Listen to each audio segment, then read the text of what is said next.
Welcome to DRL TV, everyone. My name is Getty Buckner, and it is my pleasure tonight to bring you the qualifying races here at Daytona, the Daytona Duels, set to make the field for the Daytona 250, which will be next Monday. But here tonight, we have duel number one, which is the inside row of the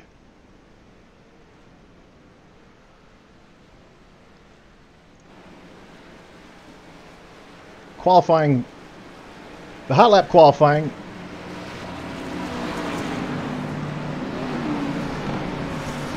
My apologies for that technical difficulty. What we have here is the inside row from when all these cars just did hot lap qualifying. So this is the inside row. Justin Levine, who decided to start and park, is not in this race, but he is going to be our pole sitter here for the Daytona 250 next week. Now, also in our next race, which will also be broadcasted live, we will have the outside row, which will consist of Caden Honeycutt leading them to the green, who is your front row participant along with Justin Levine. So those two drivers are locked in. The rest of these guys are racing their way to try to get a starting spot here for the Daytona 250. Now, all the drivers are locked into the race. However, the starting position has not been determined until after this race. So, however these guys finish here, that is where they will start on the inside row, as we are just about ready to go green here, guys.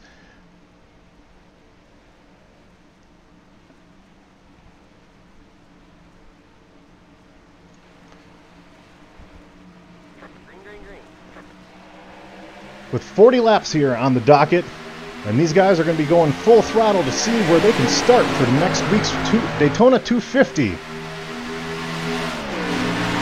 Josh Patterson is the one who leads them off here. Wade Hustad deep in the pack here. One of the things that we've noticed here this week in Speed Weeks during iRacing officials is that the inside line does prevail quite early, as you can already see here that the outside line has dissipated quite quickly. Just behind Josh Patterson is Chris Lucky, and he is a DRL rookie trying to get his starting position figured out here for the Daytona 250 next week. Just on the outside is Derek Pemberton, who is a DRL veteran, just trying to hang on the outside there. Now, you can get a good run there if you have enough cars, but right now, lap one will be led by Josh Patterson, and that inside line is already gaining momentum here. Going behind those guys in the inside row, third car, is Nathan Jurgensen, also a DRL rookie. Behind him, John Theodore, who is definitely a DRL veteran. So these guys are duking it out here. We have 15 cars on track, 30 starting cars for the Daytona 250 total.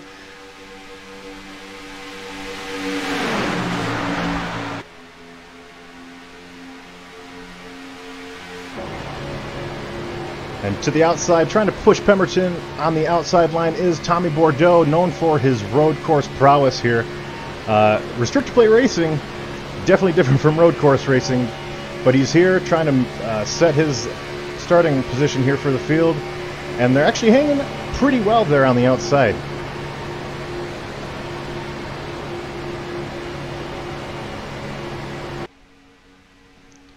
Daytona restrictor plate racing here. Very unique here to the stock car racing, as most everybody does know here. But it doesn't make it any easier. It does seem easy to the layman, if you will, but as you can tell, man, just trying to get positions here is very, very difficult, because you can only do it one of two ways. That is, move the guy in front of you or move around him. And moving around him, as you can see, but with Derek Pemberton on the outside, that is no easy feat. Drivers going into turn 1 and 2 here at about 203, 204 miles an hour. Anthony Burrows back here in 7th place.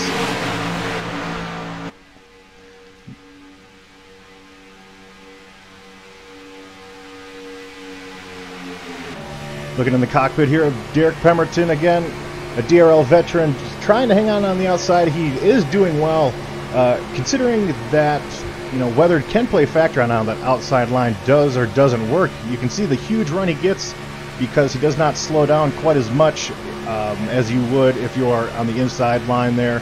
That's, you know, just momentum based here, but he's getting a heck of a run here, and it's just him and Tommy Bordeaux on the outside. Chris James trying his best to side draft his way back up to Tommy Bordeaux, see if that little train on the outside can gain some more steam here. But meanwhile, on the inside, things still remain the same. Hard to pass on that front four with 3 cars to your outside. But wait, behind him we have a newcomer to the Cup Series, behind Anthony Burrows, that is Spencer Tart, and that beautiful Pop-Tart Chevy. Definitely one of the sharper cars here in the field. It certainly stands out. Behind him, Wade Hustad, our defending champion here in the Cup Series. Salvatore De Janeiro behind him. Carl Dotson in the rear with Mike Springer, Dustin Musial, and Chad Presnall. Now, some of these guys might not be in a huge hurry to make their way through the field because they might want to start in the back for the Daytona 250. We do not do EOLs here in DRL, so some of these guys might be staying back there kind of by design, but I'm looking at that outside line, and it is sticking impressively well here. Lap 6 of 40 so far. Pretty clean, but as you know, one wrong move can cost all of these guys a good starting spot, especially if it is near the front of this pack here.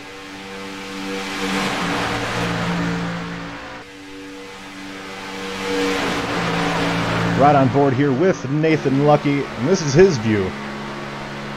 That is looking at our leader, Josh Patterson. Very, very hard to see. Now, if you are pushing the leader, that is okay. But if you are back here with Anthony Burrows,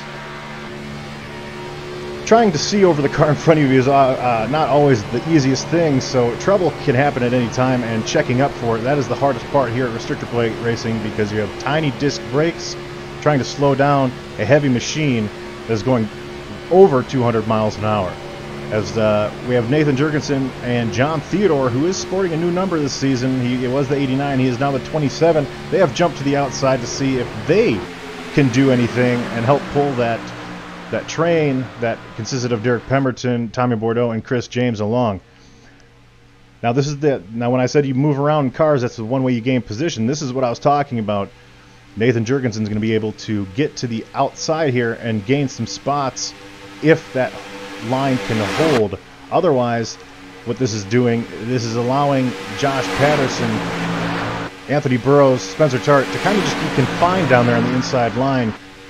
Not a whole lot of space, especially considering the outside line is going to be pinching down for an aerodynamic advantage. As Pemberton does, Spencer Tart does get on the apron, which is very, very treacherous here at Daytona. If you get on that apron there, you definitely lose a significant amount of rear end grip. That is an incredible save here, because we will go and replay that. And you can see he does have to burp the throttle here on this DRL TV replay. Spencer Tart did a great job there. Now things are starting to get a little bit jumbled here, as that outside line definitely killed quick as Pemberton, Bordeaux, I believe. No, Bordeaux is still out there. Pemberton and Chris James decide to duck on the inside. Josh Patterson, Chris Lucky still leading outside. Anthony Burrows has moved up to third now, and now he looks to the outside, and Pemberton follows.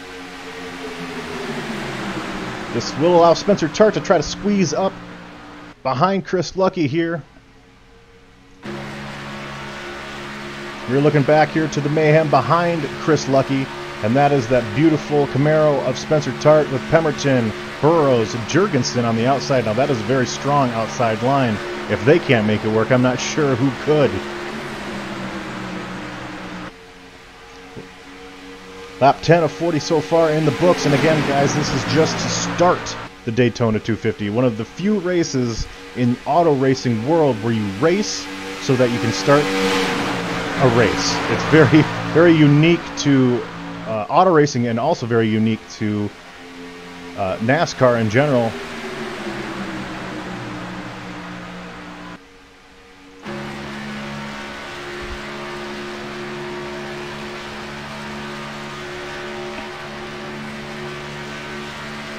Looking on as these drivers continue to race at 200 miles an hour, closer than what you would park in a parking lot. Absolutely incredible shots here. That inside line again has dominated, but we see here Wade Hustad, who was a few rows deep, has all of a sudden found his way. Ooh, he leaves his teammate Spencer Tart out to dry. He has found his way up to that fourth car on the inside line, which would be good for, I believe it's that would be, seventh starting spot for the Daytona 250.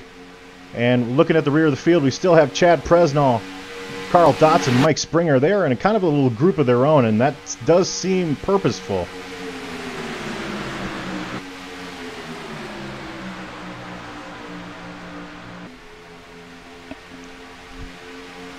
Right on board here with Chris James to see what his scenery looks like. Looking here at Chris James, he was a playoff driver last year in the DRL Cup Series. Looking to return to the playoffs and make a little bit more noise here. Following Wade Hustad. And you can hear it. You can hear there's barely any lift in his throttle foot at all. These guys are going all out as fast as you can. Now, judging by the fuel window here in these A cars, or the Cup cars, if you will, those cars will not need to pit for fuel. So this is just an all-out sprint for 40 laps here to see where you will start here next Monday. Now, Anthony Burrows, who did duck out outside a while ago, lost a tremendous amount of spots here. He's now back to 11th here with Derek Pemberton in that car that was also on the outside. He started on the outside row of this field here, and he is all the way back to 12th position.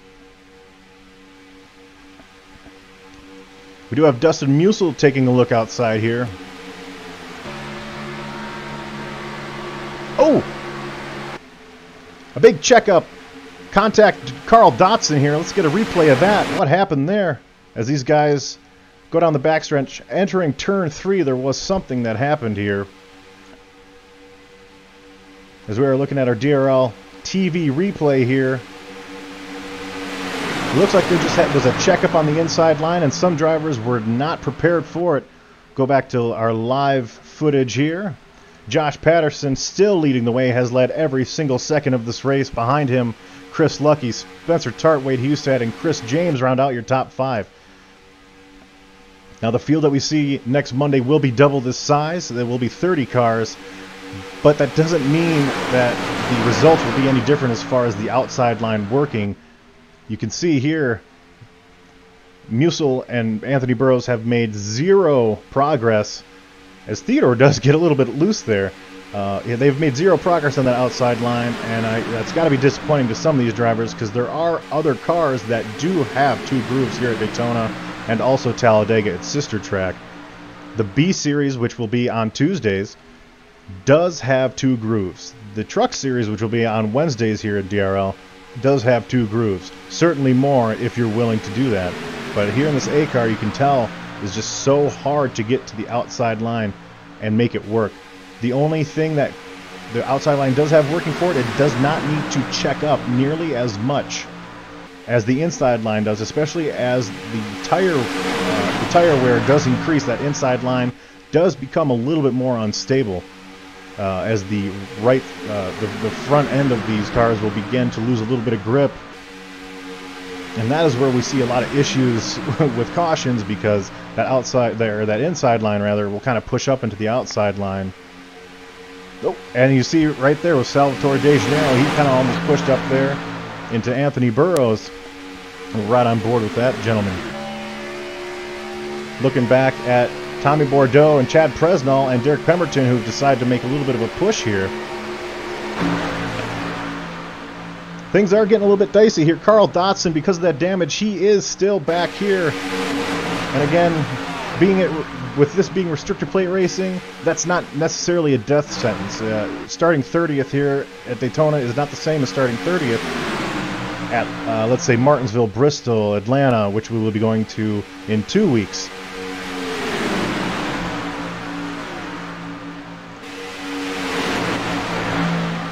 Now for the next couple laps, guys, I'm sure you've had so much fun listening to me talk, but let's listen to these cars talk. What do you say here as we rev it up here on DRL TV?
Nothing is more convincing than listening to these 800 horsepower stock cars sing.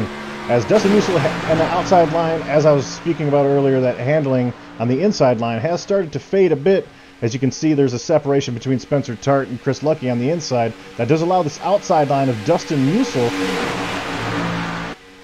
Anthony Burrows, 12 car of Mike Springer, and Chris James, who has decided to go back up top here. That has allowed them to maybe gain a little bit of an advantage here. As we approach, or as we just pass halfway here in the first duel here at Daytona. We will, again, as I mentioned earlier, we will be televising the second duel. There will be a slight intermission. DRL TV will remain live, but immediately after this race, we will go on a slight break and go to the second duel. So tonight, you get 2 for 1 here, as Dustin Musil is still battling as hard as he possibly can on the outside. That outside line now only includes 4 cars, where just a moment ago it did include several more. But Musil does almost get that lead here. If it's possible that if he gets clear, he could go down and get in front of Josh Patterson, and if he does, that will almost probably all but ruin the momentum of that outside line here. So what does Musil do? Does he stay up high with Anthony Burrows, with Mike Springer, or does he go down low?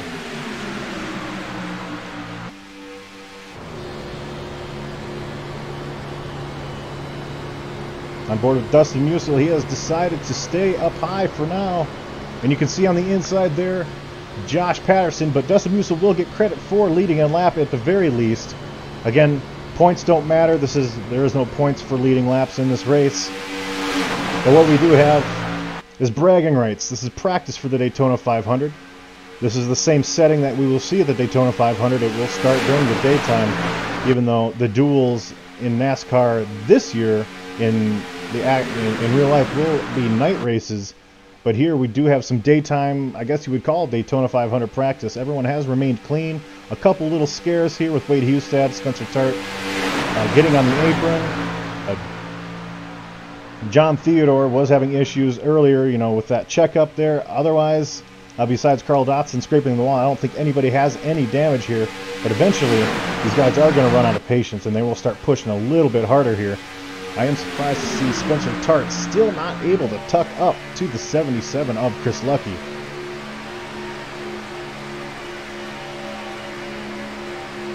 Again, on board with Spencer Tart, not a rookie to the Dynasty Racing League at all, of course, but he is a rookie to the Cup Series, as he was one of the 4 finalists heading into Homestead in the Truck Series, and lost it in a heartbreaking fashion, making contact with Jeremy Hebel.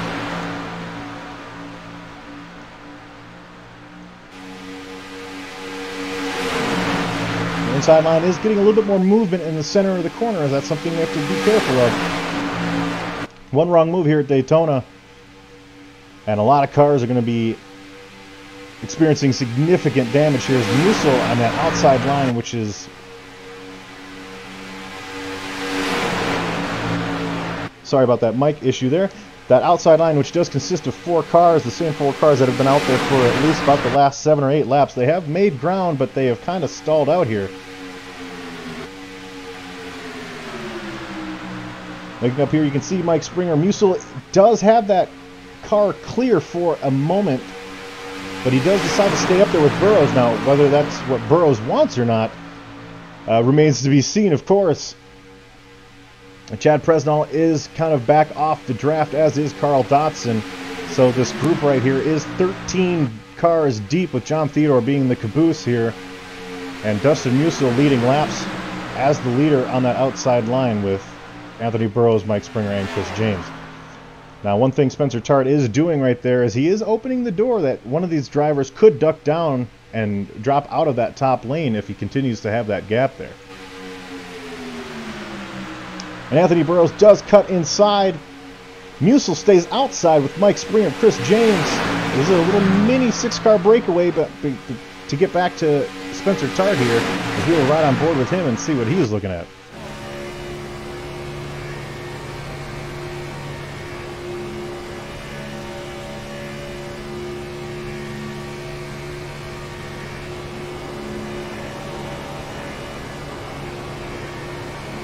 You can see Chris James does decide to go low, or does he? He can't quite make up his mind, it seems like.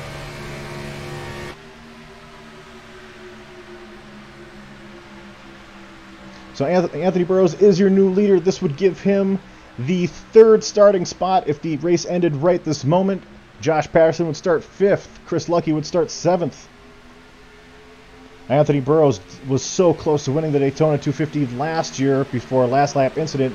Handed it basically to David Wright, who used that win to propel him directly into the playoffs. So this is very important.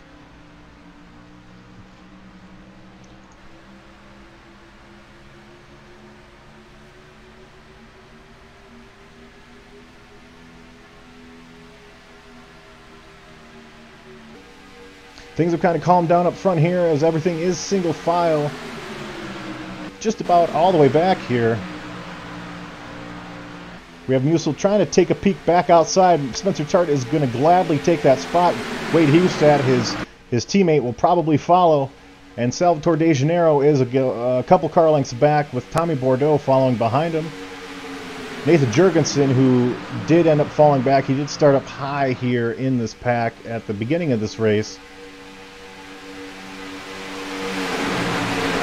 He's back here with Derek Pemberton, John Theodore, and Mike Springer. Mike Springer has tried as many times as I can count to try to get back up to the front of this pack, and it just does not work.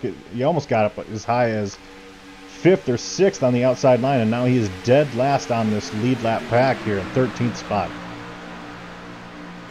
Going up here back up front, you can see that Josh Patterson has tried to overtake Anthony Burrows, and he can't quite get him clear. Chris James is going to push Burrows through those 2 cars out on the outside of Patterson and Chris Lucky.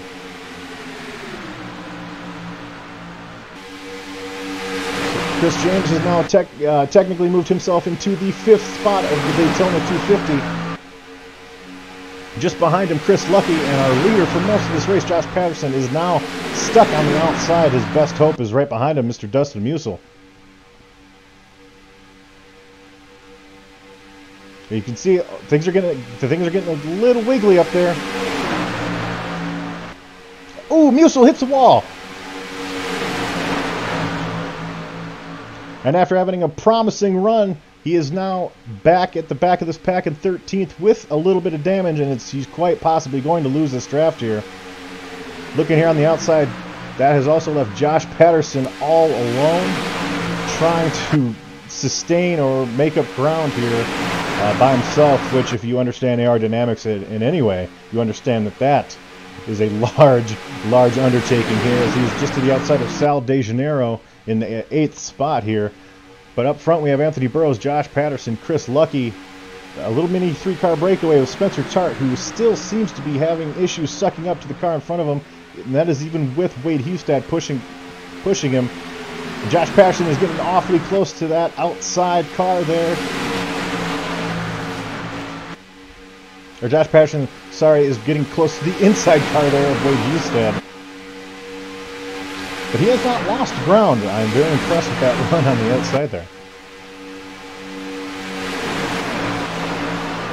8 laps to go here in the Dynasty Racing with Duel number 1. And Patterson, there he goes. He does fall, and he will tuck in line here. Looking up here at the leaders, though, it is, again, Anthony Burrows trying to claim the 3rd starting spot here. Chris James behind him. And again, they keep breaking away from Spencer Tart. They're just a little bit. I'm wondering if this is by design to set up a pass for later to get a run here, but these cars are going so fast already. It's not like you're going to gain a significant amount of speed here. That 3-car breakaway. Well, now it has become a 2-car breakaway as Lucky has lost the rear bumper of Chris James, and now he will come back and meet Spencer Tart's front bumper. All single file except for Mike Springer trying to make a move on Jurgensen on the outside here. Inside line has proved to be the place to be, even though Anthony Burrows did get up to the front, as did Chris James, by utilizing that outside line while it was working. And as you saw, it only takes 1 car to duck out of that group in order for that outside line to just fail completely, as there is another outside line group of 4 there trying to see if they can start a run to the front here with 6 laps remaining here in the duel.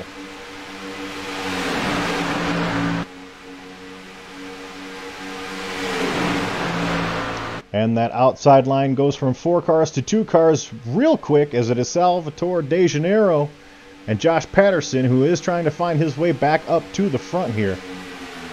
Now again, this race, the starting order was set by hot lap qualifying, but the only thing that is guaranteed in hot lap qualifying is the front row, which is Justin Levine, who decided not to participate in this race. And Caden Honeycutt, who will be starting the next duel as P1.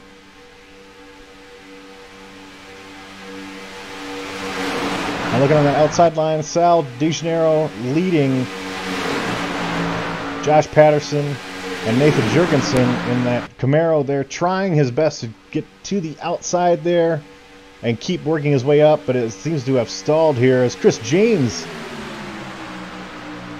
is all over Anthony Burrows. It's possible Chris James maybe wants to duck out and try to see if he can start in 3rd versus 5th. 5 laps to go here in duel number 1. Anthony Burrows still your leader. Chris James, Chris Lucky, Spencer Tart, Wade Hustad there on the inside, Salvatore De Janeiro, Josh Patterson on the outside, Derek Pemberton, Nathan Jurgensen do round out your top 10. Mike Springer is the tail end of this group that now consists of 11. Chad Presnell, Carl Dotson have retired. John Theodore in 12th. Dustin Musil, who got that damage from scraping the outside wall, is in 13th. And they're well off the pace, well behind these guys, as Chris James is looking a little bit antsy here. And again, with handling starting to probably fade here, if you do slide up the track just a little bit, that does open up the door for someone to stick their nose underneath you.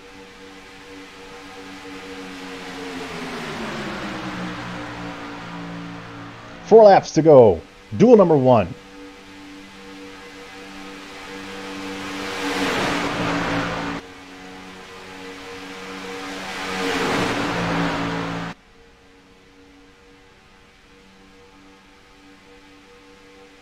Will we see the big one here as these guys become impatient? As you can see, there's a ton of movement on the inside line there.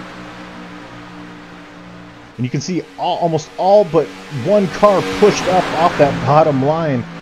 Handling certainly becoming a factor here at Daytona. Way more of a factor that's played here at Daytona versus Talladega because of it has the same degree of banking, but the narrower race surface and the newer asphalt does eat up these tires just a little bit more here. Chris James trying to look outside here of Anthony Burrows. Can he do it? Oh! Patterson takes it 3 wide. Jurgensen does not go with him. He stays with the inside, or with that middle line of De Janeiro, led by Chris James, making a charge to the front here with 3 laps to go. And Patterson is all of a sudden back to 11th, just like that. He will tuck in behind Derek Pemberton as Chris James, who's being pushed by Salvatore De Janeiro, try to work his way around our DRL champion of 2 years ago, Anthony Burrows. Chris James, if he clears Anthony Burrows, I guarantee he does duck inside. Oh! Contact! Oh, no!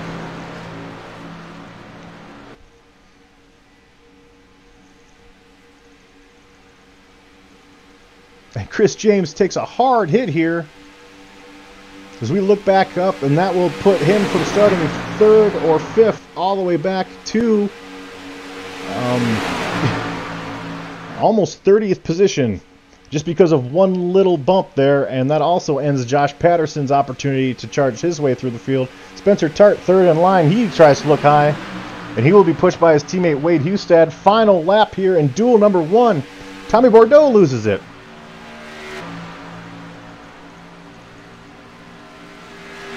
Derek Pemberton also is off the pace. Spencer Tart working the outside. Wade Hustad pushing him. Salvatore De Janeiro pushing Wade Hustad.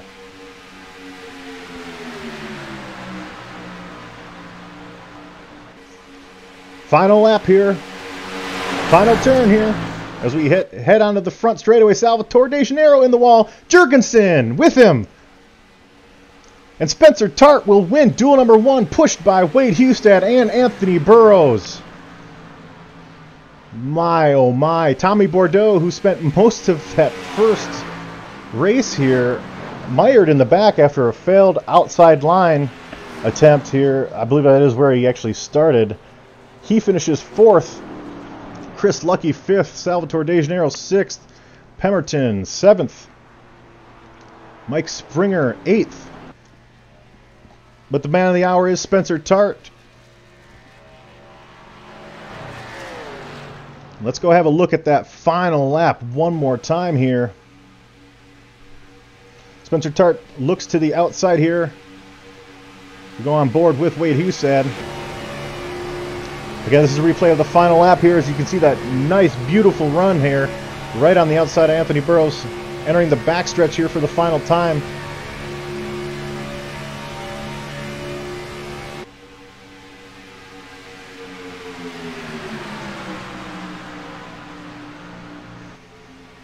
Again, this is a replay of the finish that we just saw here. Spencer Tart, great move. Something happened to Sal De Janeiro there. Not sure.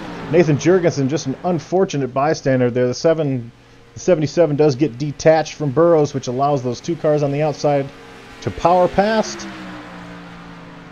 So S2R will be starting 3rd and 5th here for the Daytona 250. That was an incredible run by those guys. Incredible run.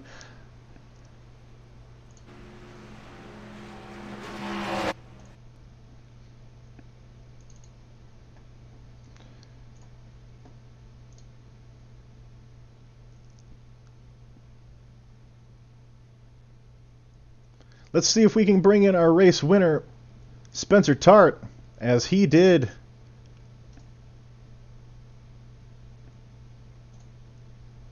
a marvelous job there.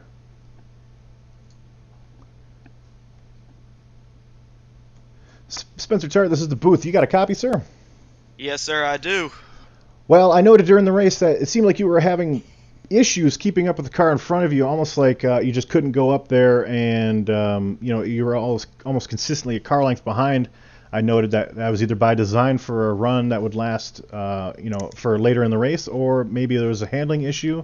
Can you elaborate on what that was potentially?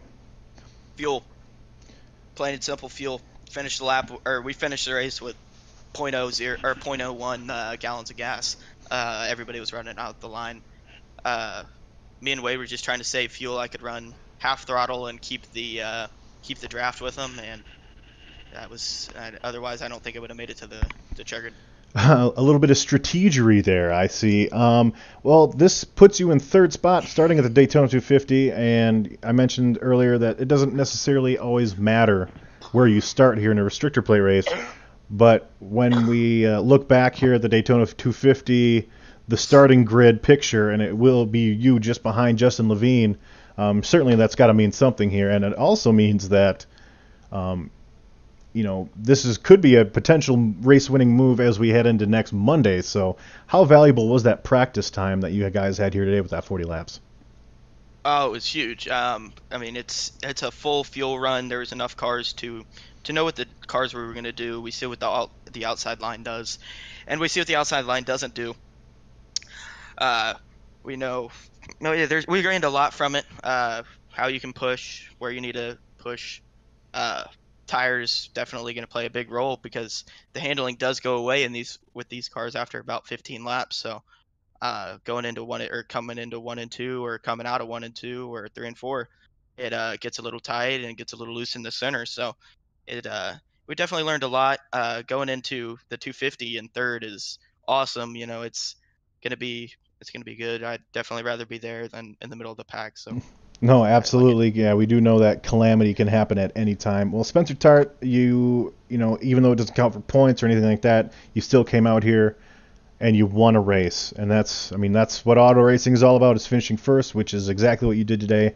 Congratulations on your win. Congratulations on starting third here at the 250. And not a bad way to start your DRL Cup.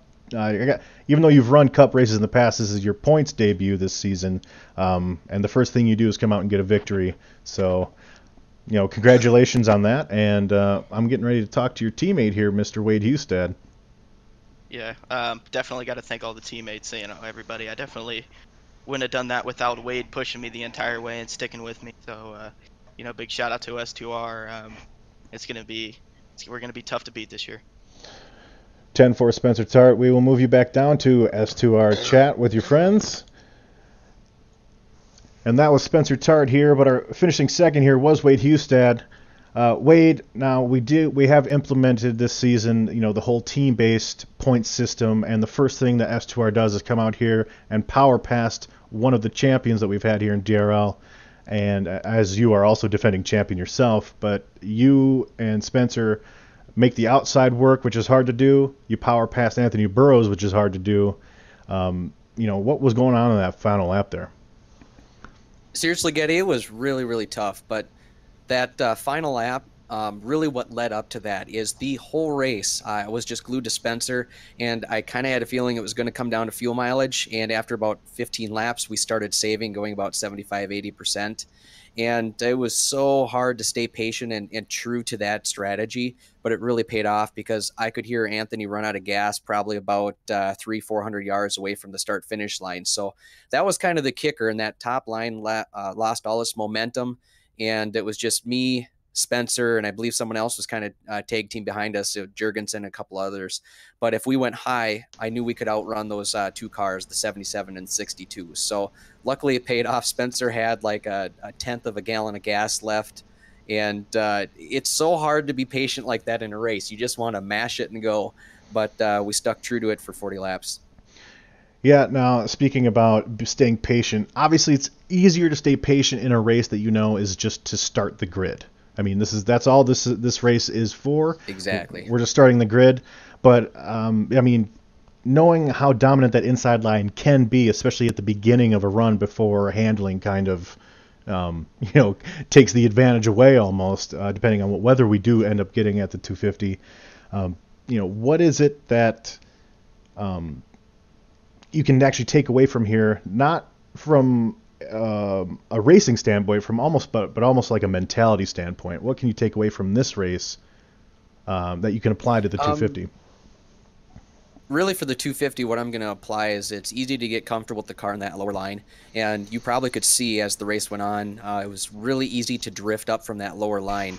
And I just mentioned it as kindly as possible to one of the guys, I think it was 01, not to ride so tight entering the corner. I was trying to hold as true as I could down below, but I think we're going to run into issues if it's this warm when we get to the 250 with people kind of hugging people too low in the corners and having some wrecks caused by that. So just like any race, I think what it's going to boil down to is just kind of put yourself in a good position for the finish of the race. And what we did is just stuck in that low line. We didn't stick our nose out to try to make something happen on lap 3 or lap 5. We just stayed patient and let the race come to us. And I think that's going to be the absolute key for the 250. It's a long, long race. Yeah, it's a long race, and it's very unique. Obviously, when we go to Atlanta, Las Vegas afterwards, it's kind of more in your control. Here, you are at the mercy of the car behind you, the car in front of you, and as you mentioned, the car outside of you. But you know what? S2R, again, talking about the team-based thing that we've implemented this year with points. S2R, the first thing they do is they come out and they, show a little bit of grit, they show a little bit of intelligence, and they win our first duel race. Now, going into the second duel race, you'll have teammates Thomas Harmon and Joe Helt, so I'm sure they will certainly probably take some notes from this. But also, yeah, man, you start fifth. You start fifth for the Daytona 250, which, as I was talking to Spencer, doesn't mean everything. But when you look back and you see the screenshots and the scenery from the 250, you're right up front for the start of it. Whether you finish there or not, I guess remains to be seen. You got that right. We're starting off on the right foot, and congrats to Spence on getting the win in that qualifying race right there. We have a good start to the season for that first race, and we have to, or hopefully do the same with Tom and Joe here in that second duel. So we'll be rooting them on. I think we took away some notes from that race and can apply them not only to the race for Joe and Tom, but heading into the 250, I think we're going to have a good showing for that race as well. Awesome. Well, I appreciate your time, Wade. And again, congratulations on finishing second, pushing your teammate to victory. And hopefully we see you in the starting, or we see you finishing around the same area where you start for the 250. Yeah, you got it. We're looking forward to it. So thanks for what you do, Getty. Yeah, absolutely. Now that was Wade Hustad. Again, we saw in the replay that great move that he had there. We're gonna bring in. We're gonna bring in one of the guys that was near the front, and as I mentioned during this race, anything can happen in just the snap of your fingers. Chris James, welcome here. I'm Getty up here in the DRL TV booth. It looked like you were making the outside work. You tried multiple times, but what happened there at the end? Hey, how's it going, Getty? We had a mechanical failure. Mechanical failure. To put it. Oh, it couldn't happen at a better time. So I have this Fanatec wheel, and it supports several modes, and it decided it wanted to switch into Xbox One mode. I lost control of everything. I think my throttle was stuck. My wheel was turned all the way to the left. I couldn't even, the push to talk button wasn't working. I couldn't warn anybody. So not how we wanted to do things. I thought I had a good shot there. Yeah, well, one thing that you can take away from here, a positive note, I believe you were in this race without teammates, which you saw what teammates can do as S2R finished 1-2 by pushing each other. And, I mean, you showed some grit and some strength on the outside line, which notoriously has been very weak, especially this week. You were out there with Anthony Burrows. You guys made it work. I mean, something to take into the 250 next week, or is it kind of just because of the weather we had today? I mean, what's your opinion on that? It was kind of hard to actually get the outside working. You definitely have to have a group of guys out there willing to work with you. Actually, Mike Springer is, believe, got brought on to DPR this year. I'm not sure, but he was out there on the outside behind Dustin Musial, and I don't think we were just gaining. It kind of lost traction. And that's when I had to drop down there. And then there was a couple card shuffle, and I found myself behind Anthony, and that's a good guy to latch on to. Yes. As he is a champion, something that you're seeking to do yourself here, become a DRL Cup champion. You start on the right foot. I mean, 99% of that race was incredible. You made great moves. You set up Burrows for a pass on the outside, and then all of a sudden, something that kind of was out of your control happened. But this is, besides that last little incident, I guess, if you want to call it, mechanical failure, you did great job and showed some muscle out there in a fixed setup race. So the only difference between these cars is the driver. So you did a great job, man. That's awesome. That was awesome to watch. That was a great power move there. So good luck at the 250. But, savor the good parts of this race, I guess. Yeah.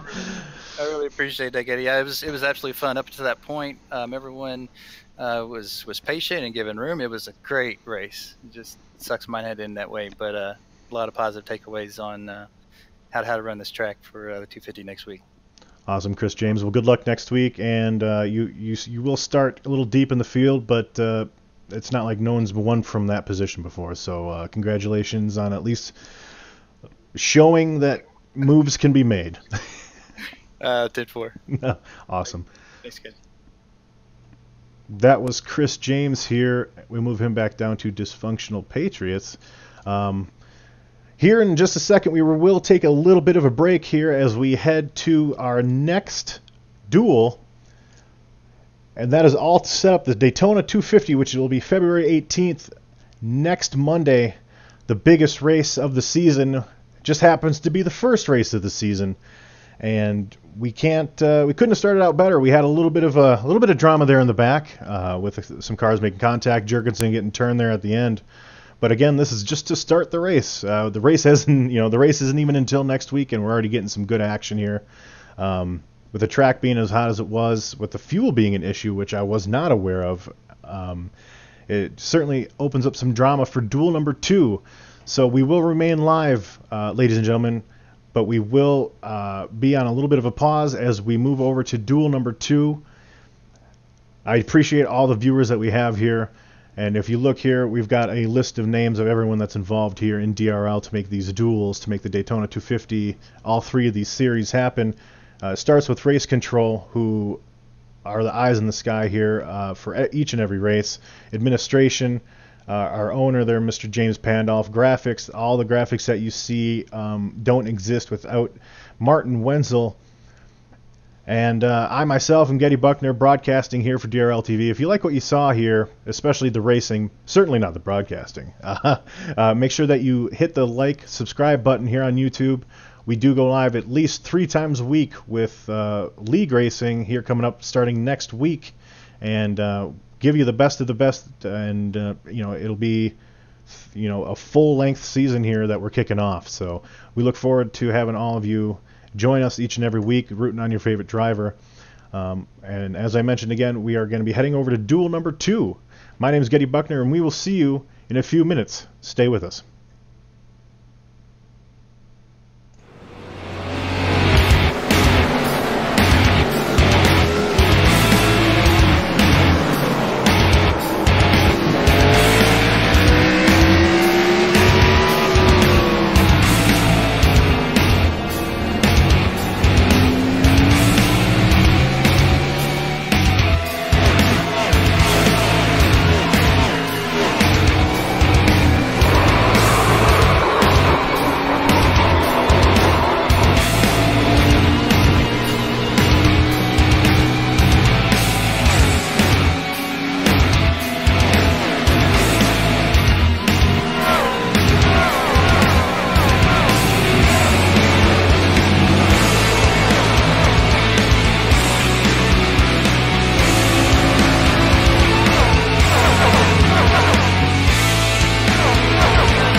To the front bumper, and he hits him again now. Rayon Fowler into the outside wall. Gonna pass nearly 3 cars down that front straightaway, and he's gonna get them all done with. What amazing! Lee to the inside goes Logan Cloudman is gonna touch in. Pit press sideways. What a save! Look to the outside as Tronke goes off. De Jong into second place. Going for the switchback. Oh, pinpoint driving. It's howling down to the inside. Trying this contact though. Slide left of the racetrack. Chris Renner drives it back down underneath, and he takes that second spot right back. Joker goes to Garrett Lowe. Garrett Lowe should take victory with all that contact. He's going to try and make the move around the outside the parabolica. That's not going to work, but he's going to try and get the cut back here. Get the run out the parabolica. That's beautifully done there. Michael Schumacher, there's a little bit of door banging as well.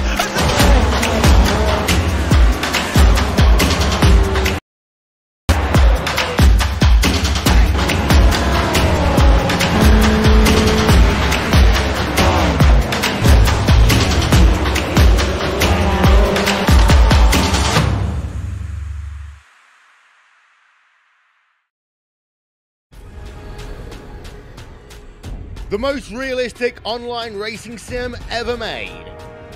This is iRacing. Detailed laser scan tracks, fully dynamic real world cars, and over 50 series to choose from. 6 online world championships offering over $100,000 in annual prizes. This is the original esport racing game. This is iRacing.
And welcome back to DRL TV. Viewers, thank you for holding on there as we switch to duel number 2 here. This is the outside row.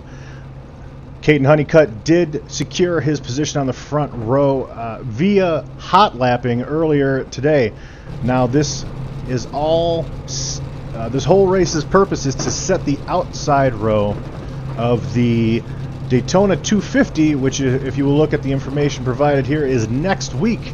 Now, in addition to myself, I'm also joined here by Derek Pemberton, who, as you remember, was just in the last race.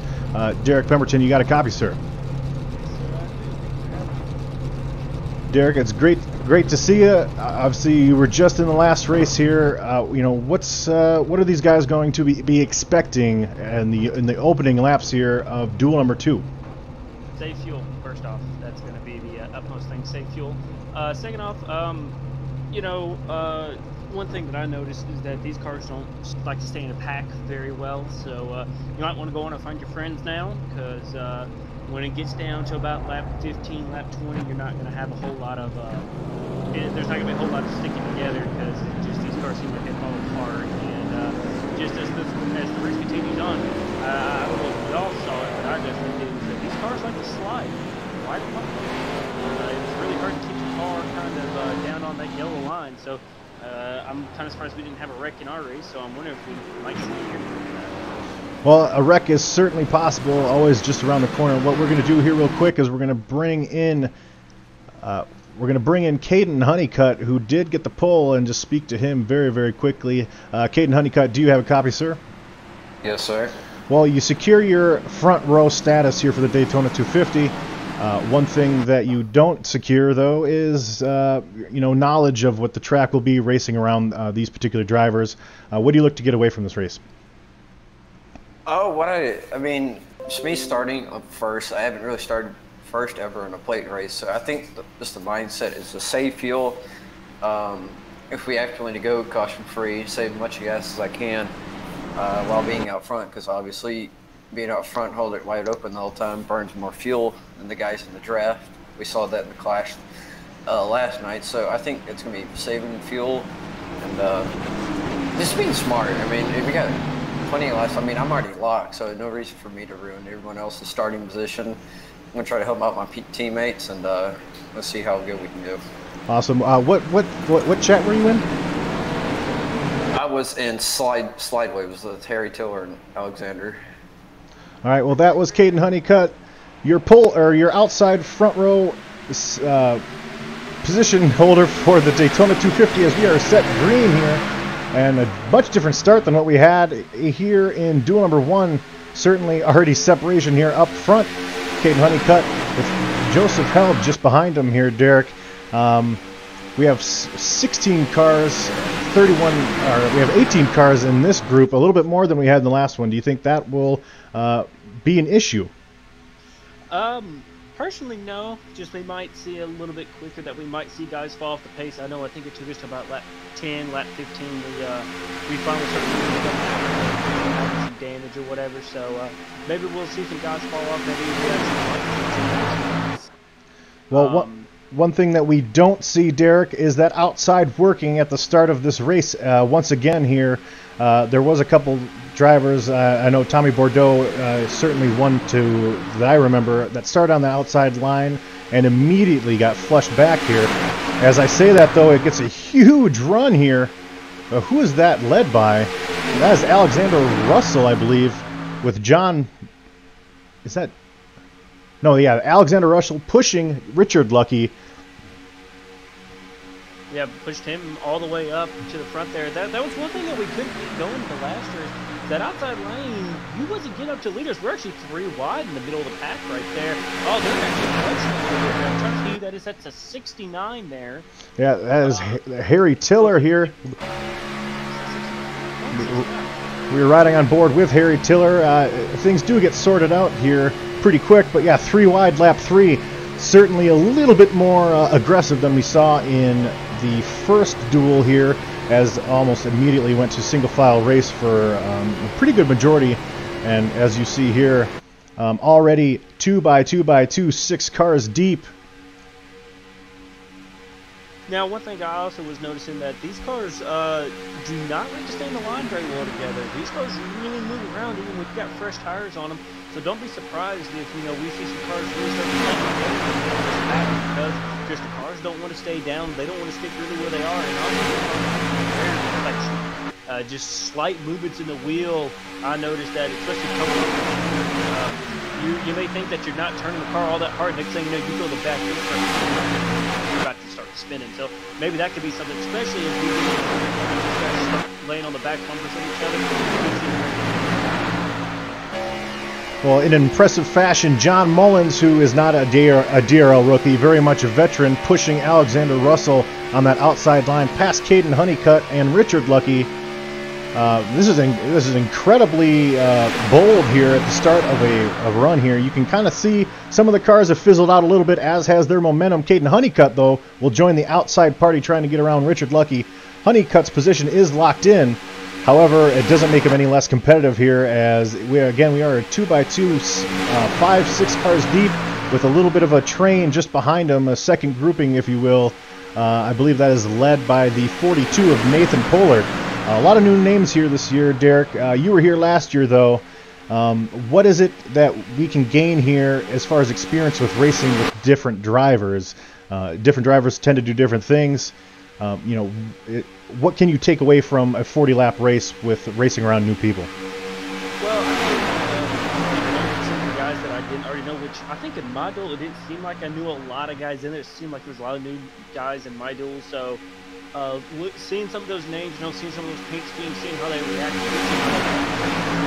you've already started to get that mental picture in your mind. Like, I know that there's one guy, there was one guy that all he had to do was stick behind me, and we could have maybe made up some ground, but he wanted to try to pass me, and he just about pushed us both out of the draft. So now in my mental mind, now going into the 250 next week, if it's between me or him, like if it's between two other guys and he's one of the other guys, I'm gonna go push the other guy, because at least I'm willing to work with other people, and it just seems like a lot of it is just everyone's all take no give, and that's what sometimes these rookies gotta do.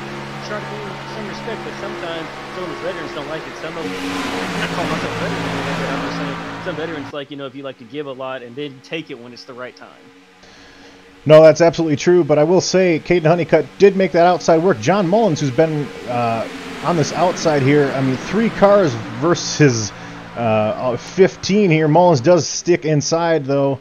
That does leave 2 cars on the outside. Very interesting to see how spread out this field got. I know there are a few more cars here than there were in the last duel, so it does seem like they got spread out more.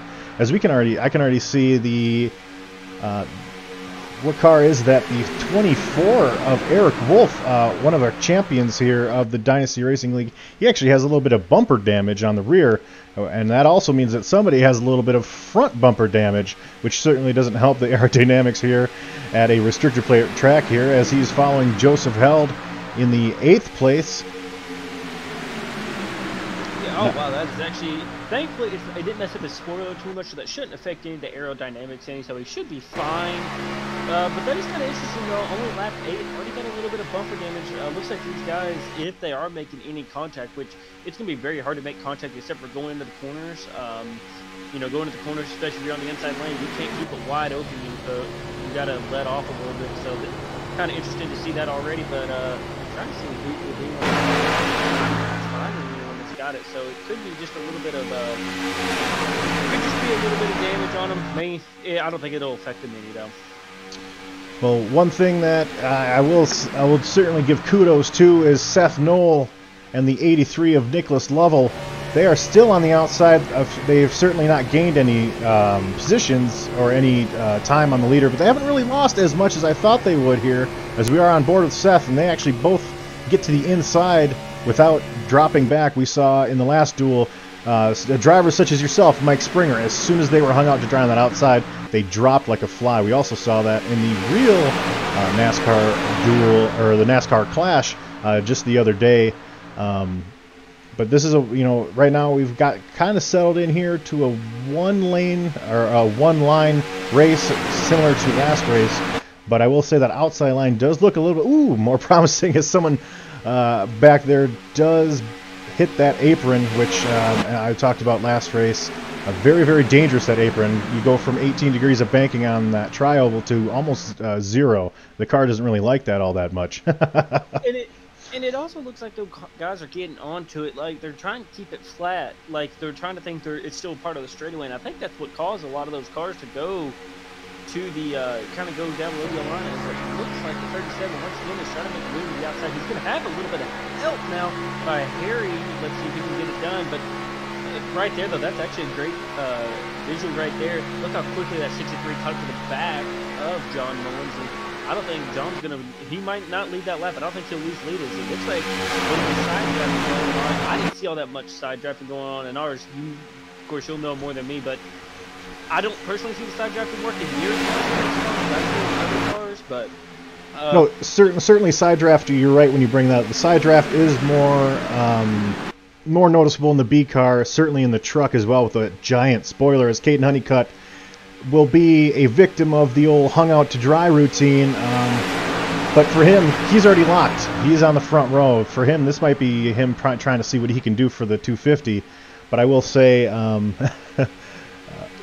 what we were speaking about earlier.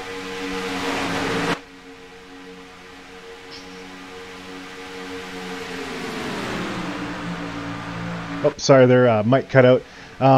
Anyway, we'll just move on. Mullins, though, leading Nicholas Lovell, Seth Knoll, Harry Tiller, Caden Honeycutt, who only drops to the 5th position. Alexander Russell, kind of a little bit of space there. And we kind of saw that in the last race, too, and learning there at the end, it was actually people trying to conserve fuel as the 5 car of Connor Lane gets pushed out to the outside. And that spot will be quickly filled by the 24 of Eric Wolf, again with that rear end damage. It doesn't seem to be affecting him just yet. He will take that position from Connor Lane, assuming he gets no help on the outside. He will tuck just back in behind the champion, Eric Wolf. And Eric Wolf actually goes back to the outside. You see, this is the thing I mean, I understand everyone kind of wants to just sit here and ride around, but my thing, me personally, I like to be on this outside lane here. I want to see who's going to be a committed person here that, yeah, it's not going to work now, but stick with it. Because that's one thing I hate more is whenever you make that bold move, go to the outside, you have people come with you, and then they just drop straight back in. That's not fun. I mean, and that's like what I said earlier. That's all it is. Sometimes you gotta take an L sometimes to sometimes push forward. And right now, I think where it stands now, that it seems like nobody really wants to work this outside lane. As soon as I say that, that looks like, I believe that's the 13 that jumped up back behind him. Yes, that is Sean Hughes, and we are riding in the nose cam of Sean Hughes, which gives a great visualization of Eric Wolf's rear end damage. I also noticed that Eric Wolf might have just a little bit of nose damage. We're looking out the back of Caden Honeycutt's car, and we can see Eric Wolf. It looks like he just got sandwiched at some point, but it doesn't seem to be affecting him. One thing here, talking about fuel savings, Eric Wolf right now will be full throttle almost all the way around this outside line here. Certainly that's not doing his fuel mileage any favors, as the 13 decides that that is a lost cause and ducks back on the inside line. And this whole fuel situation, you see, no one was talking about fuel until about 5 to go. That's what everyone started realizing. I've been watching it from about this now. I kind of started thinking it up in my head. I was like, I'm going to be running out coming out of 4. And so I was trying to, shift it into neutral. I was trying to do everything I could to maybe save myself just a little bit of gas. And it wasn't enough. I was actually hoping that we would get a yellow, especially as crazy as things were getting right there near the end. We're starting to get another up in front of Eric Wolf. There was a third car. I think that may have been the 41 of Richard Lucky, but he dropped back in line. And then there's 2 cars at the tail end of the field that are also on the outside lane that are not going to be able to make a whole lot of headway there. Actually, they might just go and drop back in. Yeah, we'll look back here. Taylor Butcher Benjamin, Chris Pope, Kevin Vanador, Steve Turner, Thomas Harmon. Guys certainly that have probably used the strategy of starting in the rear before. And again, DRL doesn't allow EOLs.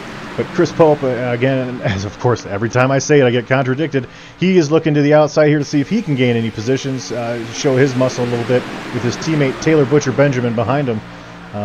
that's going to be a tough. That's going to be a tough one. 16 cars deep into a draft here, but we are all single file now. Derek, one thing we do here on DRL TV as often as we can, but we will take this opportunity now. We do something we call Rev It Up. That's where I stop talking, you stop talking, and the cars do all the talking. So we're going to rev it up right now for our viewers. Enjoy on DRL TV.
Derek, nothing sounds sweeter than 800 horsepower.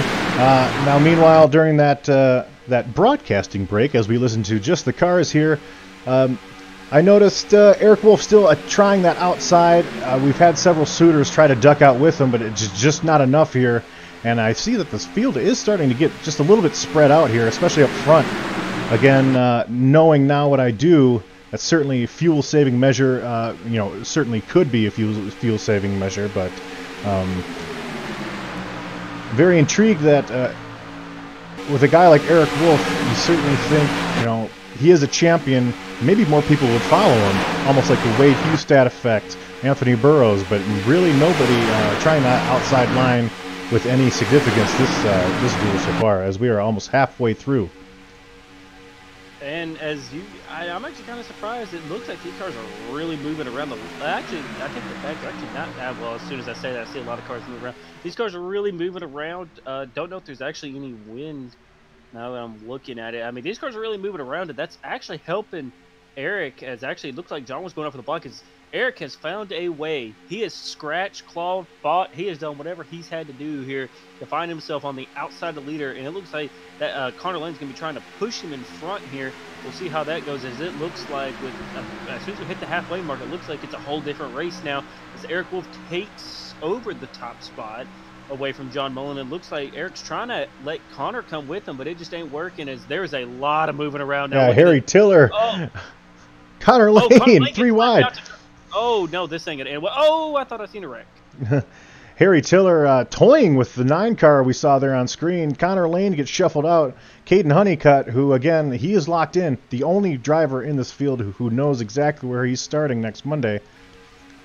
Eric Wolf, yeah, that was an absolute power move. And it's funny because you could see as he brought himself up on the outside, that inside line did get punched back up, but just not in time. Now, John Mullins, who I believe is a DPR teammate of Eric Wolf, will gladly push him for a little while and probably offer himself an opportunity to save a little fuel to try to make it to the end here for the 64. Caden Honeycutt still on the outside here. Right now for Honeycutt right now, you got to think for him right now, he's pretty much testing out what and that's the reason why I think he's kind of rode in the middle of the pack a little bit, and now we kind of seen him come back and reemerge. So glad to know that those guys have brought a pretty powerful race car down here this week. Looks like he can go from just about anywhere to be competitive, and now he's starting to lose a little bit of ground. I'm kind of surprised though we've seen as much wheel between the 9 and 69 as we did there. Yeah, no, it's very interesting. I mean, that looked like a lap 40 move. I mean, that's not even a lap 40 move. That was I hate to use this word, but that was a very peculiar move out of those two, because I'm surprised that there's still one running and two still in the pack, because they lost so much time doing that. But of course, like it is here, you know, you can just catch back up in a matter of minutes if you can get a car behind you. And I'm actually kind of surprised that we actually seen Eric come from the middle of the pack, and all of a sudden he's all the way up at the front. So it's interesting to see how much two races are different when really, if you look at it, they're the exact same race. Yeah, no, absolutely. Now, one thing to your point, talking about impressive movers here, we just talked about him, Chris Pope, who's another championship hopeful here, a new addition to the Cup Series after he had a great run in the B Series last year in DRL. We just talked about him as, you know, potentially maybe one of those guys that have no issues hanging in the back of the pack. And as I had said that, he started making moves to the front. Now, he's already worked himself up to the 10th position and making moves to gain even more here. Incredible to see. You know, I'd almost like to have a camera just pointed on him for those last few laps to see exactly how he made those moves, especially since at that time most people were single file and he only had the help of his teammate Taylor Butcher Benjamin.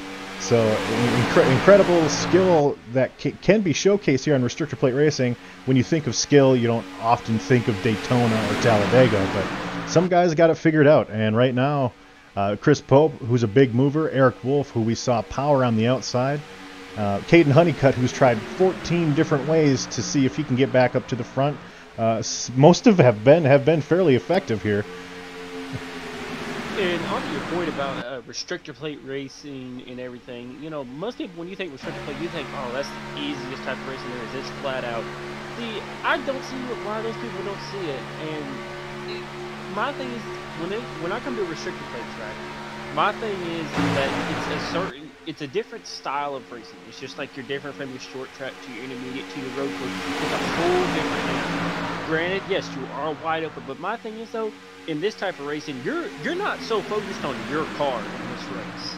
You're focused on the guy in front of you, the guy beside you, the guy behind you, the guy on the other side of you, the guy 2 cars in front of him, 2 cars in front of the other guy.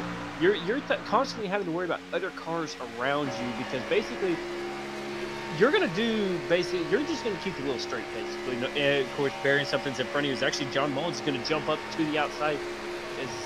He's actually going to stick up there with Honeycutt, as looks like we're going to have 24 and the 64 be side by side here, going off into 1 again. Yeah, and Sean Hughes also went up there behind Harry Tiller. He's been one of those guys that have jumped in and out of the outside line to see if perhaps he can grab any momentum up there. Chris Pope joins them behind Connor Lane. Mullins does get in front of Eric Wolf, which again wouldn't be the worst thing for Eric, as he has been flat out for the last 10 laps leading here. But this does afford him the opportunity to maybe run, 80% throttle or whatever you need to do to try to make it to the end, as we did see some other drivers at the end of that last race running out of gas. But 3 cars on the outside versus 4 cars on the inside there for this lead group. And John Mullins is putting a very impressive showing on. He's started up front. He's moved up front. He got past, and he has now repassed Eric Wolf for that lead, taking advantage of a run that Caden Honeycutt had. And that's incredible, considering John Mullins isn't, he's not a household name, if you will, in DRL. He's been we consider him one of those, just those racers that always show up and give them the best that they have, but he's absolutely putting on some moves here, and certainly a driver that you'd almost want to watch here. Ooh, Eric Wolf. That was an interesting move, and Honeycutt didn't like it too much. You could tell Honeycutt looked like he was trying to maybe find a way to get around him, and here's the thing. We're at 12 laps to go. You know, the whole give-take situation, all it takes is about to go out the door, because my thing is, especially at these tracks, once you hit about 6 to go, you're racing for your race, basically. Right. 6 to go. Because once you hit 5 laps to go, you're basically, that's the white flag almost. You don't want to race like a complete idiot, and I hate saying idiot, but you almost got to start racing like it's the last lap for 5 laps. And my thing is, of course, was we're getting ready to come to 11. Those laps started to tick away, and don't be surprised if we might start seeing some people, with the way this race is going, I would not surprise seeing the 3rd lane start forming, as John Mullins is going to get stuck to the middle. Mullins. 3 wide. 3 ain't going to make it. 83. They're touching up front. 83 And does hit the apron, but yeah, Mullins, you leave that door open just a little bit, and you're talking about take. Well, there's a perfect example, as that actually allows an opportunity for Eric Wolf to maybe duck back down, and Caden Honeycutt, for the second time in about 5 laps, pushes somebody to the lead, where I'm sure he'd rather just push himself, and Harry Tiller's been behind him the whole way. Now, here's also another thing we got to start thinking about. When does people start putting some blocks on? When do they start blocking? I'm trying to say, because you got to think now. Eric's pretty much in. He's pretty much waiting to push Honeycutt. Pretty much the winner of this is going to be pushing Honeycutt, as there's a little bit of contact between the 37 and the 64. You got to think, you don't want to be pissing off that leader too much in this race right now, because you got to think, like I was just saying, they're going to win this race. You got to push him, and I don't think you want to make him that mad. Going into the end of this race, because who's going to say he's going to be willing to work with you, at the start of the 250? Right. No, absolutely. Enemies can be made. Friends can also be made in these duel races, as short as they are. Caden Honeycutt and Harry Tiller certainly could have some chemistry leading into the 250. Someone who couldn't have chemistry, or who might not have any chemistry anymore, is the 83 and 64, as the 83 tried to look down low. Mullins squeezed him onto the apron, and as we mentioned earlier, 18 degrees of banking to 0 when you're going 200 miles an hour. Not that awesome. So we've got Sean Hughes still on the outside. Otherwise, everyone has just about abandoned that situation. Eric Wolf, John Mullins, Nicholas Lovell, who tried that very bold move on John Mullins. Seth Knoll and Caden Honeycutt round out your top 5. Here in the back, though, we've got Nathan Pollard, Richard Lucky, who was, I believe he started very, very much near the front, yes, in second position, and he has decided to kind of back it up here, as Chris Pope has also found his way in the back. Some of these guys back here are remaining quiet, and I suggested earlier that could be done on purpose, as Thomas Harmon now has moved to the outside and will be followed up by Chris Pope. But up here up front, it does remain single file all the way up until the 10th position. Well, I'm about to say is we just crossed the line just a few seconds ago. We just hit, I believe I counted 8 to go. We're about 7.5 laps left to go here, and that fuel not looking too good right now, especially since we've gone green the whole way. That's why I think some of those guys in the back, like you were saying, Richard Lucky, the 42, the 63, they're probably just like, okay, yeah, you guys go ahead. We'll just sit back here. We'll kind of let it go. We actually got about a 6-car breakaway, so don't be surprised here if we could see this get very hectic in a short amount of laps here, because it's go time now. I think you got to be going out. It's going to take several laps to get that outside lane going, so it's, like I said, it's go time. So let's go. I'm ready to see something.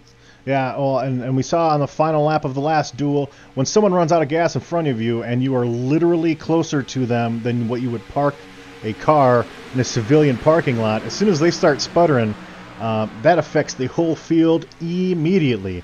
So that's another thing to watch for here, heading into these final laps. Not just yet, but certainly here in about 5 or 6 laps, if people start running out of gas and they're near the front of this pack, like let's just say Eric Wolf runs out of gas, that affects John Mullins, that affects the 83, that affects the 9 car immediately, because they will stack right up, make contact, get damage, and basically ruin their chances at a good starting spot here at Monday's 250. Wait, I thought it was on Tuesday. I thought it was on Tuesday. It is on Monday, Mr. Pemberton. And I will actually bring up the flyer here for our next race, again Monday, February 18th at 8:30 Central, 9:30 Eastern Time, 100 laps around this beautiful complex here that is in Florida. Hopefully we get good weather for the Daytona 500, and I know we're going to have good weather here for the 250, so we do see Caden Honeycutt there still making moves. It's funny to see a guy that literally has nothing to race for racing for something, and you like to see that aggression here.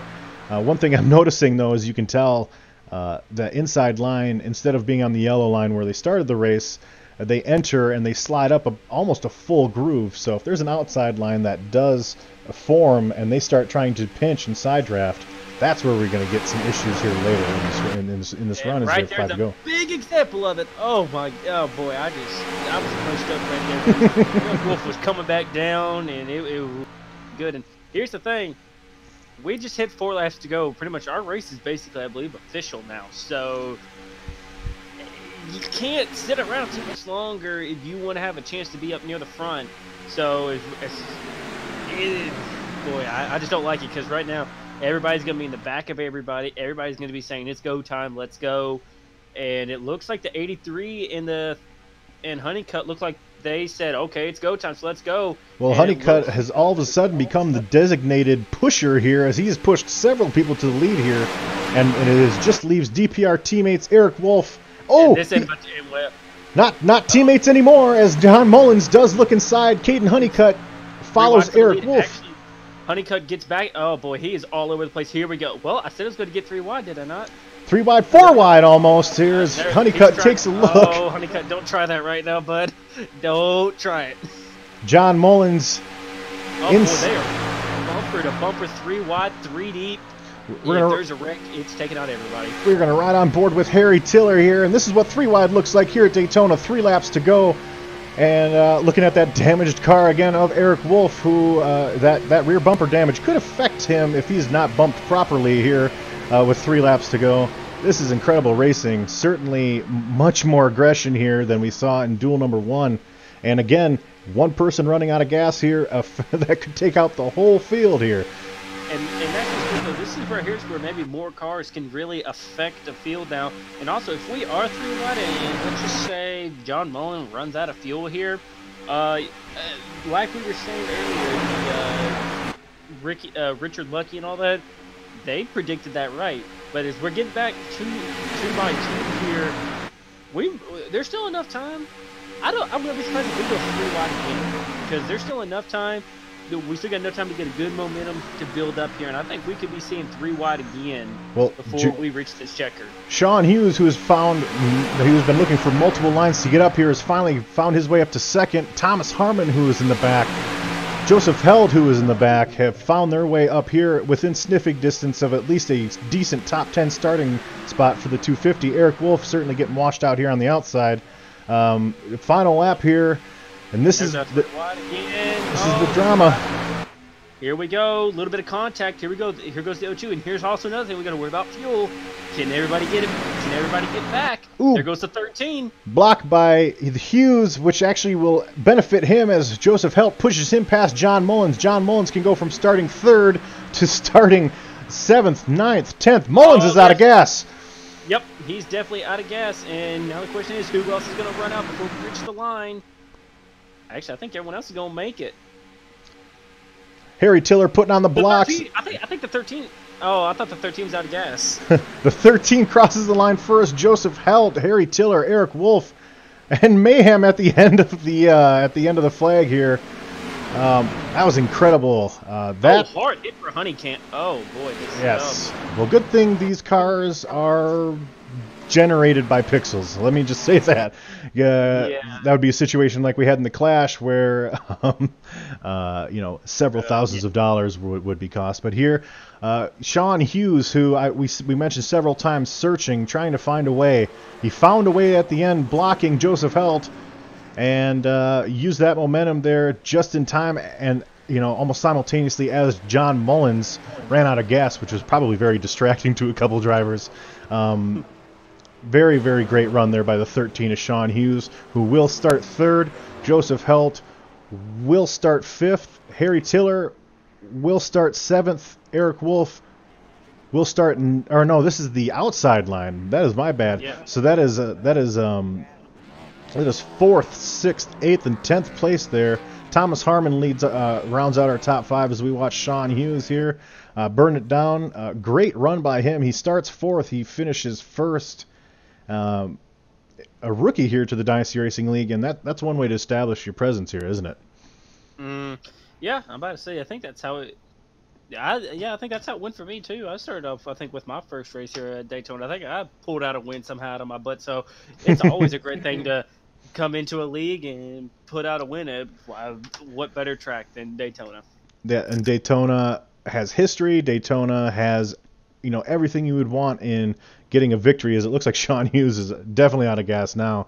Let's bring in Sean Hughes here in just one moment as he is enjoying his victory celebration here. Sean Hughes, you got a copy? This is Getty and Derek here up in the DRL TV broadcast booth. Yes, sir. Well, we noted you several times. You went high, you went low, you searched, you tried to find the partner, and everything just kind of worked out well. You made that block on Joseph Helt. How hard did he hit you anyway? How close was that to being a catastrophe? It really didn't hit me too bad. It was good. I was just moving around trying to figure out, high lane would form up, but it really wouldn't go anywhere, so I'd go back down, and I tried to go outside once, got shunned to the back, thought that was going to be it, but just kind of all came together for me there. Well, you are a DRL rookie here. You will start in the 4th position, outside row. Not the desired starting spot, but you found a way to make the outside work here tonight. What was something that in this race might have actually surprised you in these 40 laps here? I think just how much you really had to check up, like especially the bottom line. It just, it'd be formed and you could be nose to tail, but it was just incredible how, how much you had to check up. I think probably those first 20 laps, I didn't have a single lap where I ran, flat out the entire time on the bottom line. So maybe being in the outside line of the 4th spot there isn't going to be too big of a deal. Now, I've talked about handling in the 1st and 2nd duel, especially in the inside line. Did handling become a factor as the run went on? Yeah, for sure. I mean, you could feel those tires go away. It really wanted to, I really tied an entry. It really wanted to go up in the center of the corner as well. It's just, the nose wanted to take off a little bit once those tires got worn in. So it'll be interesting to see how people kind of, fix that. But the outside line actually felt pretty good. So we'll see how this new dynamic sky in iRacing really affects the racing once we get to the, the big show. Awesome, Sean. Well, again, congratulations on the win. We're going to talk to a couple other drivers here, but if that duel was anything as the 250 is going to be on Monday, we are in for a treat. Yes, sir, man. It was a lot of fun. Thanks for broadcasting, and hopefully I'll see you again. Absolutely, Sean Hughes. What team channel do you want me to move you back down to? Only originals, please. Aha, indeed. All right, and we will talk to Joseph Held next, or Joe Held here. Joe, you kind of started near the front. You got pushed back to the back or the middle, and then all of a sudden out of nowhere, there you are on the outside fighting for the win. Sean Hughes puts on an amazingly timed block. You technically push him to the win there. What did you see out of your windshield there in that final lap? It was just a lot of chaos, wondering who was going to run out of fuel. Spent the whole race probably 80% throttle trying to have enough, and really only just had enough with about a half gallon left, but just craziness. 3 wide, entire last 2 laps. It's just a lot of fun. Well, I mean, that was great to watch. There was a couple more cars in this duel versus the duel number 1. Maybe that's why it seemed like there was a lot more intensity. But either way, you guys put on a show. You specifically, you moved up a ton of spots there just out of nowhere.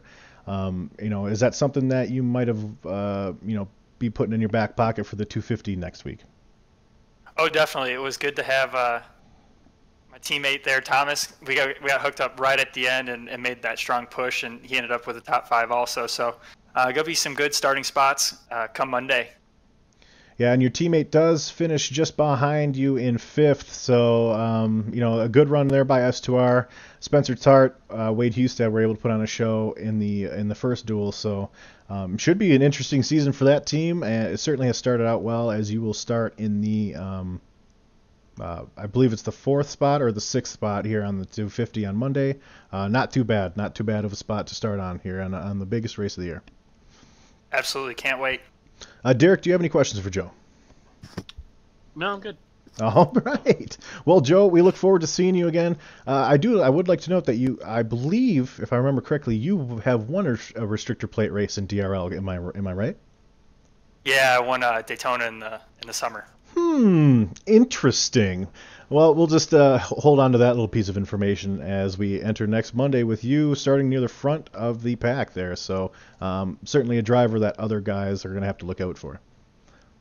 Thanks, guys. You put on a great show. Broadcast looked great for Duel 1. Can't wait to watch Duel 2. Oh, it probably wasn't that good. I appreciate it, Joe. I was in it, so it can't be that great. Awesome, Joe. Well, we will speak to you hopefully in the very near future. Thanks, guys. Have a great night. Now, Derek, you suggested that we might have a little bit more, how do you say, aggressiveness, or a little bit more of a showing, I guess, of just, 3 wide, a little bit more take than give than we probably saw in duel number 1. Of the 2 duels, which one do you think is most likely to replicate what we will see on Monday? Probably duel number 2. I in all honesty, I hope duel 1 isn't what the race is going to be like on Monday, because I may fall asleep in the car. Because I hate single file racing. I think it's the most boring thing to do at a plate track. I like the 2 to 3 wide because your blood's always pumping. But either way, I just hope it's not a wreck fest. That's the only thing I'm hoping for. I hope we have good, clean racing. Hopefully we don't have what we had here where we run out of gas coming to the checkered, because that's always going to be fun to have to deal with. But honestly, duel number 2, it showed a lot. It showed what these cars can do. We can go from single file to 2 wide to 3 wide in a matter of 2 turns. So it's a great thing. One thing that John Mullins learned is that fuel is pretty important to auto racing. One thing that Caden Honeycutt might have learned tonight is that he's good at pushing people to the lead. Not always taking the fruits of that labor as getting himself to the lead, but he pushed 2 or 3 people to the lead here. Great moves by Eric Wolf. Sneaky good moves by Joseph Held. Harry Tiller, who was all over the place, maintained that position up front. He will be exciting to watch. This is just great way to start the season here, and it technically hasn't even started. This is just to get people into the race next Monday. Now we will look at this graphic here. This was the duels here. Next Monday, again, just to remind you, DRL TV right here. In order, if you don't want to miss it here, a good way to guarantee that when it goes live is to subscribe, to like our YouTube channel here on DRL TV. We, each race, 3 races a week, several hours of live competitive side-by-side racing, just like you saw today, every single week until November. So, here we are starting it up, Derek, and I know people are excited about NASCAR starting up. I'm more excited about this starting up because these guys can put on a heck of a show. That's incredible stuff. Now, our next broadcast will be Monday, or on this coming Sunday. That is the series finale, where Justin Allen and Spencer Tart try to battle it out to see who will be the champion of our Pro Series, which was run this winter. All short track racing, tons of fun. I was involved with it. I actually got a win in it, Derek. That was a lot of fun. And we will see the unofficial results here. Sean Hughes, again, what a great block. He led 1 lap. That was it. That's all he really needed. Joseph Held with that great... Yeah, Joseph Held with that great push. Eric Wolf, Thomas Harmon, Connor Lane, who we saw, he was very aggressive with his moves. Steve Turner, who I know we noted he was back in 15th or 16th just a few laps ago. Seth Knoll, Nicholas Lovell, who was very aggressive trying to get past John Mullins. Something happened there at the end, or it didn't quite pay off. He will be starting middle of the field. Taylor Butcher Benjamin, Chris Pope, Richard Lucky, John Mullins. Those are the highlights of the what you call the rear dwellers of the 250. And again, it doesn't really matter where you start at Daytona, because anyone can move anywhere, especially through pit stops and things of that nature. And as you saw, from first to about 16th, they were about half a second apart. So certainly an opportunity for these guys back here to win the 250. No problem there. Very, very skilled group of drivers that we have here in the DRL Cup Series. Before we sign off, just want to thank all the names here on this. I also want to thank personally Derek Pemberton for coming to the booth today, especially just coming out of a duel. Not the easiest thing to do, but certainly exciting to get his perspective on things. And again, this is just the DRL champions from last year, as we are getting ready to wipe the slate clean as we head into next Monday. at Daytona International Speedway. My name is Getty Buckner. This is Derek Pemberton here. Thank you so much for joining us, and we will see you next time on DRL TV.